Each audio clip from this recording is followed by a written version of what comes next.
And a group of students were denied the opportunity to travel to Trinidad for the Sandfest competition earlier this week. The Division of Education, Research and Technology faced public backlash. They later explained that all the necessary requirements to facilitate the trip were not met. School Supervisor III, Rollocks-Hackett, spoke with reporter Kandace Jackson and clarified the requirements necessary for school trips. School Supervisor III, Rollocks-Hackett, explained that there are guidelines that teachers and principals must adhere to before taking students out on trips. It begins with a form that outlines the trip's details along with the invitation letters. We must have a copy of that document. Yes, that is indeed true, that you are taking the people's children to that particular activity.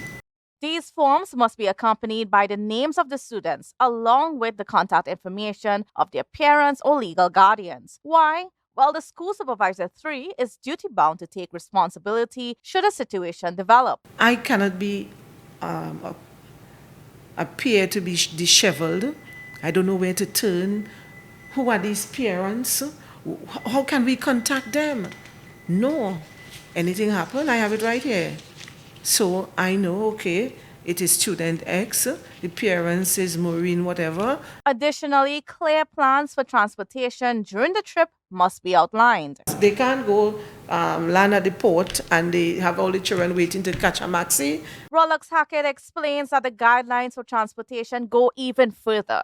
That application must also have a copy of the driver's permit of that particular maxi taxi driver or taxi driver, and also his or her insurance. While there is no limit to the number of accompanying adults, only bona fide teachers can be listed on the application forms. If anything were to go amiss